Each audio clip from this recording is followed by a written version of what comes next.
It's a big week for Canada's economy that could set the political narrative for the summer. Tomorrow, inflation data for the month of May is released. Then Friday, GDP numbers, which could tell us if we're heading into a recession. And the Bank of Canada will release its outlook for the economy on the same days. All eyes are on the bank to see if it sees the need to further tame the economy with more interest rate hikes that are painful for debt holders and politicians alike. Here to talk about that, Miriam Monsef, Melanie Paradis, Kathleen Munk, and Laura Stone. Melanie, I'll start with you. If, in fact, Mr. Antunes is right and economists' forecasts come true and inflation does begin to ebb down a bit more substantially, or the rate at least is lower than it was in previous months, does that mean less pressure on the government, or does this remain the big issue for opposition parties over the summer?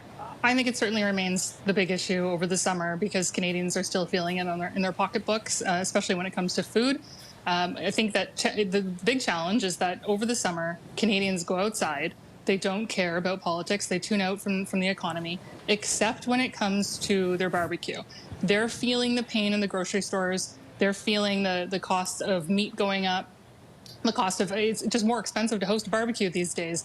And I think that one of the challenges that political parties have in communicating about the economy is they need to stay away from talking about macroeconomics in a great detail. And instead of focusing on GDP, they need to focus on BBQ because that's all Canadians care about. So if you can distill your narrative around the economy as a political party towards that as your audience and talking specifically about how it's impacting Canadians at the grocery stores, that will be a lot more impactful than the macroeconomics. I have some sympathy, for everyone involved in this, but in the government's position, Miriam, it's complicated, right? Like I was listening to Mr. Antunes talk about how the bank is hoping that the economy slows down. We're all hoping things get bad so that they can stop hiking interest rates. It's like such a complicated thing because if Melanie's right, like when you do talk about the macro numbers, you're trying to tell Canadians everything's okay, but they don't feel like it is. It's so difficult, I think, to kind of take credit for the success of the economy because it's actually in the end making things harder when it comes to so many other aspects of our own personal economy. Definitely. And while the Liberal government has brought in substantial social infrastructure to support people pre-COVID, during COVID, and since, to help make it easier, the fact of the matter is, I'm at the Vancouver Photo Lab in Langley. Downstairs, my son's going to get his passport picture taken. He's got a little tux. I was talking to a mom who's here too, and I just asked her because your team had sent the question. I said, "How are you doing? What's the summer going to be like for you?" And she said this. She said, "We have our own house. We have 2 vehicles. We're very lucky. I run my own business, but our pantry used to be full, and now it's not.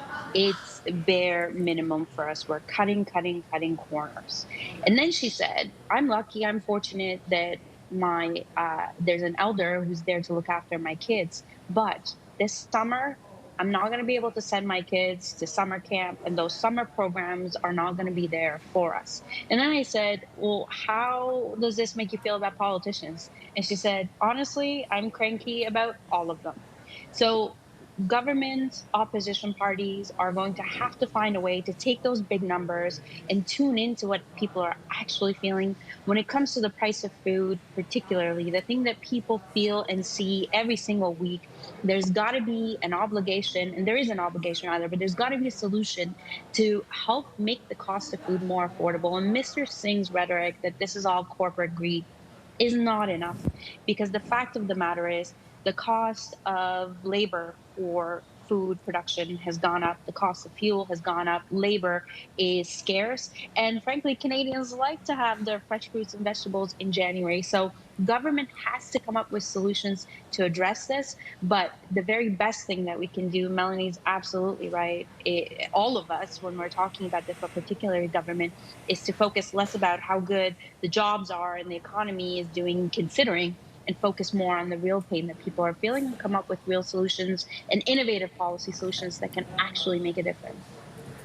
I think Miriam is hitting the nose on the head, Kathleen, when it comes to the idea that people universally are worried about the cost of food. That is like the one common denominator, pardon me, in front of everyone. Tomorrow, actually, to her point, though, the Competition Bureau is supposed to release their report, their investigation into what is contributing to these price increases, which are the highest, the fastest, biggest increases in 4 decades. That could also impact political discourse over the next few weeks. Yeah, for sure. We need that data. And that, I don't know what report I'm going to be searching for first. Is it the CPI and the inflation numbers tomorrow morning, or if it is that grocery competition report? Because we haven't actually done that examination, and so we're relying on the Competition Bureau to present those numbers tomorrow. But listen, just back to CPI and the inflation numbers that will come out from Stats Can tomorrow morning. I think it's really important if we can break psychologically under the 4%, like Mr. Atuna says, if we can get 3.5%, I think that will give some indication of where the country is going and whether we're going to see more easing of this inflation and what, frankly, politicians can do as a result. But it's really important to remember that when the bank says they need things to slow down for the economy to kind of get back on track, what that translates to is they want to see, frankly, a loss of jobs. To push us into a recession. And if we push us into a recession and we have, a deep one, that could mean hundreds of thousands of Canadians without work. And so when you're weighing the benefit of monetary policy and hiking those interest rates and what the consequence is to individuals and potentially losing their paycheck because they lose a job, that's a really difficult equation. And that's why, frankly, this kind of affordability crisis doesn't hit folks evenly across the board. It doesn't hurt all people equally. It hits low and modest income folks the most. And that is where our fiscal policies should be targeted. They should be targeted to help those people through the crisis right now. And the government needs to step up and start doing that. And the bank needs to consider deeply before it considers raising its rates again on July 12th, because that will just inflict more pain. Here's the political kind of quagmire there, Laura.